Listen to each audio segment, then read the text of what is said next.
Welcome to the Saturday Cup of Joe podcast.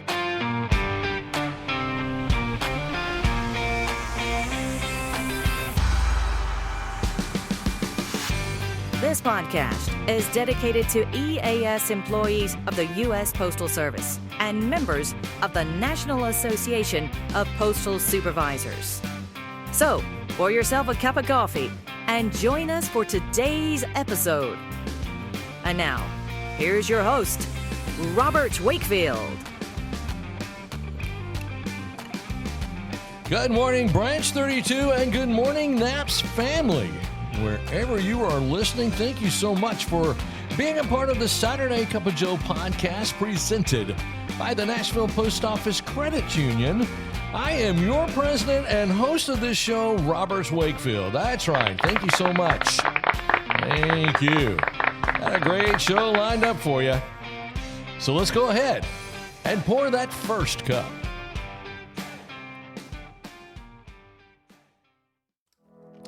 This January 29th from 11 a.m. to 3 p.m., the Nashville Post Office Credit Union is inviting you to do something powerful, and that's give the gift of life. Join us for our community blood drive and help ensure local hospitals have the resources that they need. Just one donation can make a life-changing difference for someone right here in Middle Tennessee. So stop by, roll up your sleeve, and be a part of something bigger than all of us. The Nashville Post Office Credit Union, people helping people since 1925.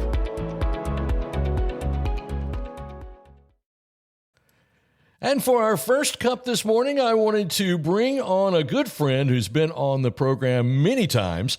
And he's going to be talking about advisement rights today. So let's just bring him in right now. He is the immediate past president of the National Association of Postal Supervisors. Please welcome Brian Wagner. Brian, welcome to the show. Thank you, Robert. I love being a frequent flyer podcast speaker. Do I get a card punched for this? You do. And like so many, I get a free cup of coffee. You get a cup of Joe. Yeah, it's great. I can't wait Yes. to see you at LTS so I can get that card to you. That's so funny. Yeah, Well, it's great to have perfect. you on. It's great to have you on again. It's been a while since we've had you on, so I'm glad that you've agreed to be on with us again today. Well, I'm always agreeing to be on, as always, the number one podcast in the country. So, in our hearts. In our hearts. There you go. That's right. That is great. Well, Brian, I brought you on today because you and I have talked in the past, and we want to call this the Advisement series. We're going to start a series today that it talks about the advisement rights. So why don't you give us kind of a thumbnail sketch of what those three rights are, and then we'll get into the Kalkines rights later on. Sure. Robert, one of the things members get called into in investigative interviews and OIG investigations. And what we're talking about here is OIG investigations, where when a member is called in, the OIG could give them really three types of rights. It's called Kalkine, which is where it's not criminal, but they have to participate in answering the questions, right? You have to cooperate in an investigation. Mm-hmm. And then there's a Garrity right, which it could lead to criminal charges. And there is some part where they have to participate and answer questions unless it leads to possibly criminal, they can incriminate themselves. And of course, the infamous Miranda rights, you have the right to remain silent when you're being arrested by the OIG. Right. And that's the other right. So I can tell you that going back to 2006, Ted Keating, our national president at the time, did receive a letter from the Office of the Inspector General about the different rights and the fact that these are what the rights of members have. And one of the things I can tell you is that with the OIG, they are very well trained to make sure that when they bring someone in for an investigation, that they ensure that they have a right to a representative. And we all have that right under ELM 651.2 under representation under the ELM. And that includes OIG investigations. So that's very important. Sure.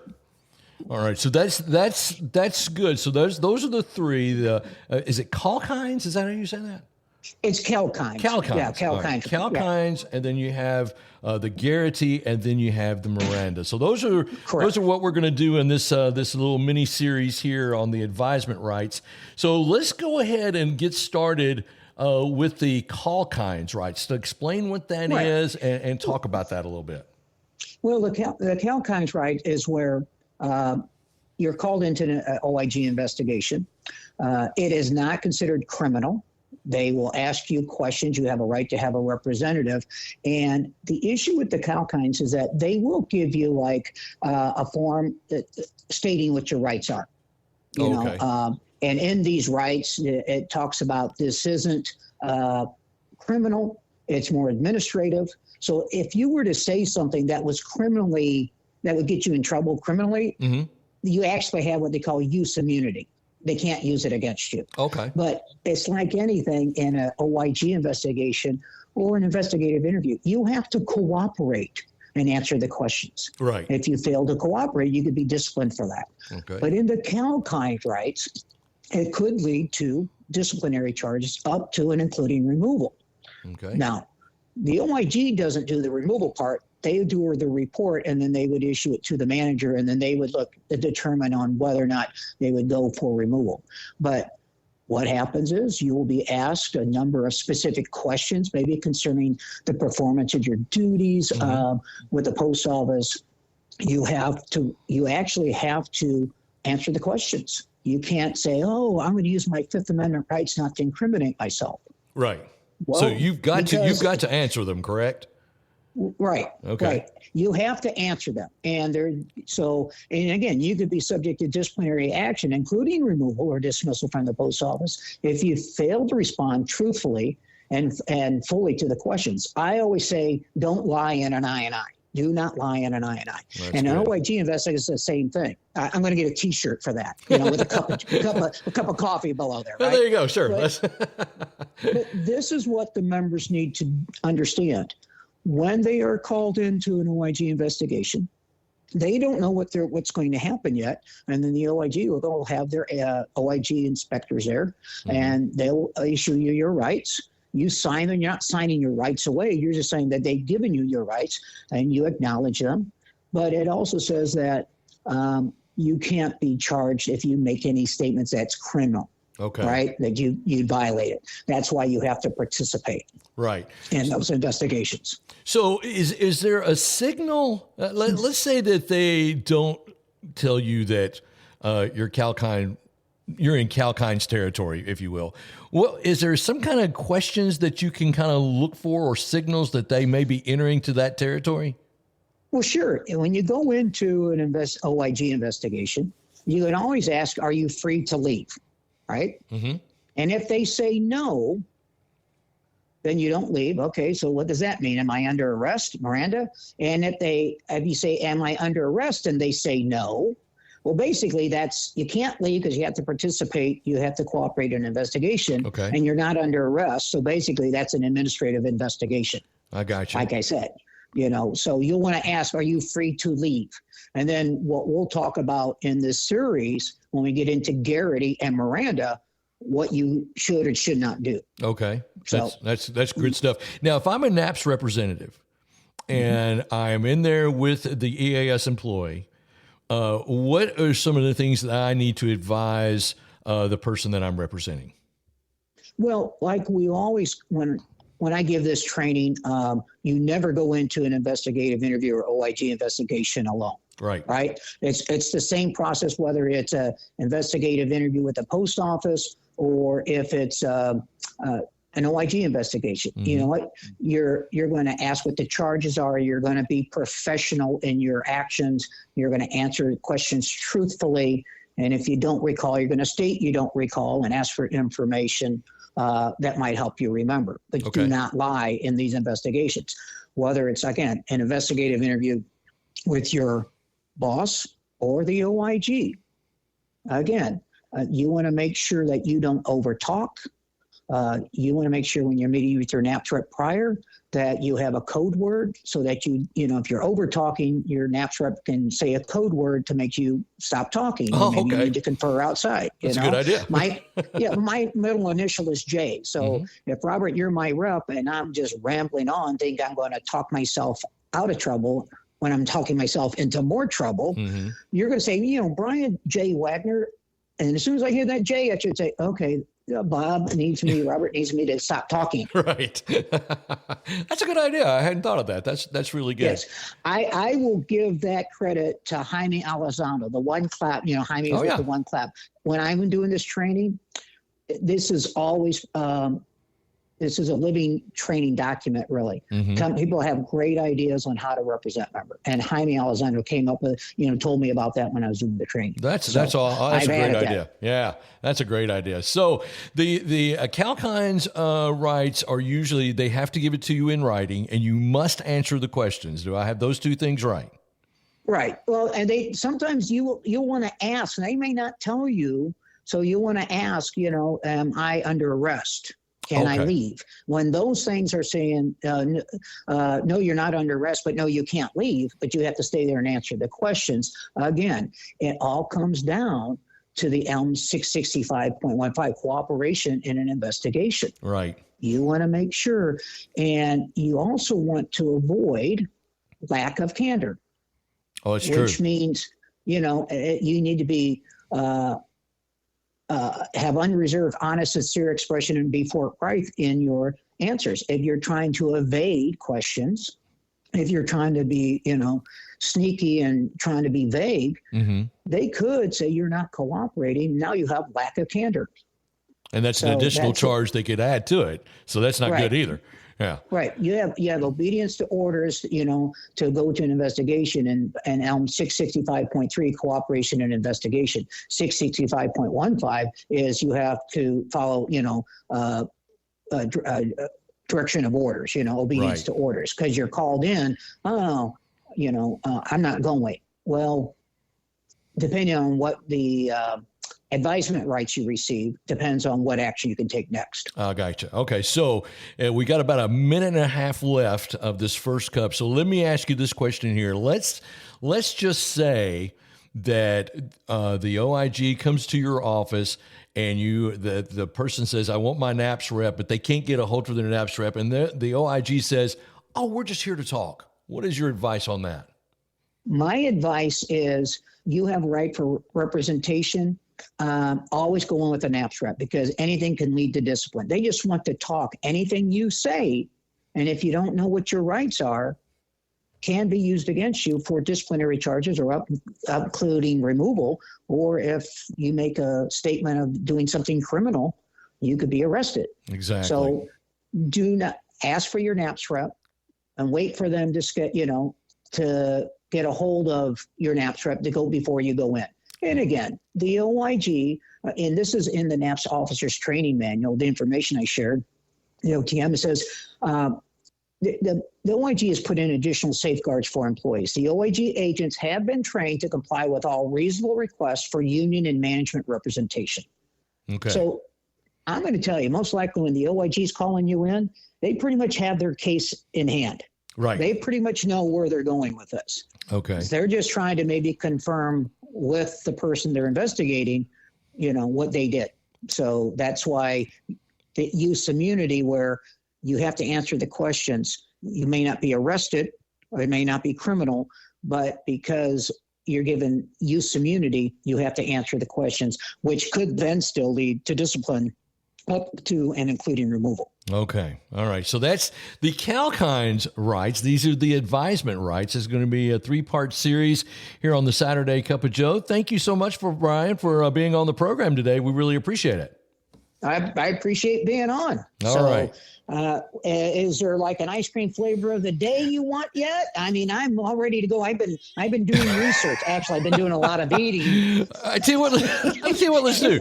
Let's do the flavor of the week in our second cup. What do you say? Sounds like a plan. All right. So thanks so much for listening to the first cup. It's now time for us to pour our second cup. On January 29th from 11 a.m. to 3 p.m., The Nashville Post Office Credit Union is opening its doors for something that truly matters, our community blood drive. When you donate, you're not just giving blood, you're giving time, strength, and hope to someone who needs it most. It's one of the simplest ways to make a real impact right here at home. So come on out, bring a friend, and help us lift up Middle Tennessee together. The Nashville Post Office Credit Union, people helping people since 1925.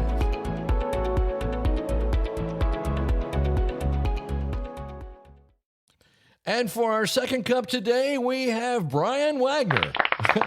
A holdover from the first cup. Well, that's why I went to get my second cup of coffee. Oh, good. I'm glad you did. So tell me, in our second cup today, I want to talk a little bit about your boot camp for communication. That's kind of a new thing that you're introducing. So give us a thumbnail sketch of what that's about.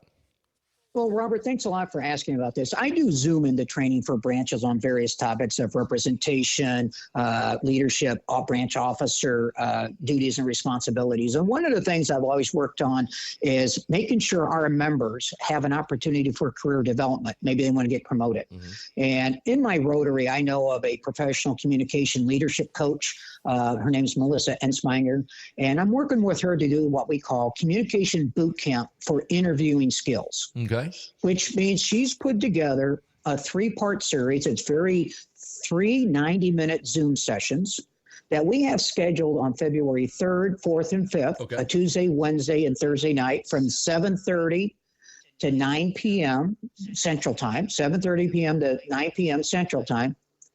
And what she's doing is providing people resources and how to do those interviews, those questions of, I wish I would have said something differently. I wish I would have done that. I wish I would have known how to say something else. Be confident in your interview process. That's awesome. So she's a communication coach. Now there is a fee for this. It's $150, but that's for 3 sessions of 90 minutes. Plus she's going to provide a 1-hour follow-up group practice lab for the attendees. Now this is limited to 16 people. Okay. And I emailed out to the branches. There is a QR code to register if somebody's interested. Now again, it is going to be on February 3rd, 4th, and 5th, Tuesday, Wednesday, Thursday, 7:30 to 9 p.m. Central Time. If anyone wants to register, they can contact you, Robert, or they can contact me at brian4naps@aol.com. Okay. So that's BRIAN, the number 4, NAPS at AOL.com. And I can send them information. This is something I'm working on for the future. This is our first boot camp. But again, this is to help members get those communication and interview skills down so they can get that next EAS promotion. I think that's fantastic. And it's way overdue, I think, don't you? This is something I've always looked at. I know NAPS headquarters is working on a NAPS training academy. I've been asked to be part of that for doing KSAs. But it's great to have your KSAs, but once you get selected for the interview, a lot of people say, what do I say? Am I confident? I should have said that differently. Right. What Melissa does, she's the professional. She's the one. She's the professor. She actually was taught in college. She knows this. She actually does this for politicians, executives at companies, and I work with her. I'm with her in Rotary. We're Rotary members, and this is a small little what we call service above self, giving back. There is a cost because there's always a little cost, but we're trying to keep it reasonable. Sure. And I think it's an investment in somebody's EAS career. I love it. Well, let me tell you, before we go, that's a great idea. And so you've got the email address. It's Brian, the number 4, naps at AOL.com, or you can contact Saturday Cup of Joe podcast, and we'll get you that information as well. So, as promised, go ahead and give us the ice cream flavor of the week. Well, one of the things I found new was the black raspberry chocolate chip. Oh, yeah, buddy. A little bit of twist in there. I like the chocolate chip. I like that black man. I'll tell you what. That's an extra 2 pounds on my body. Well, thank you. Yeah, exactly right. Brian, thanks so much for being with us on the first and the second cup of this episode. We appreciate it. Thank you, Robert. I appreciate being with you. Have a good day. Thank you for tuning in to the Saturday Cup of Joe podcast. Please note that the views and opinions expressed in this podcast are solely those of Robert Wakefield and do not necessarily reflect the views of the National Association of Postal Supervisors. We welcome your questions and comments, so send those to SaturdayCupOfJoe@gmail.com.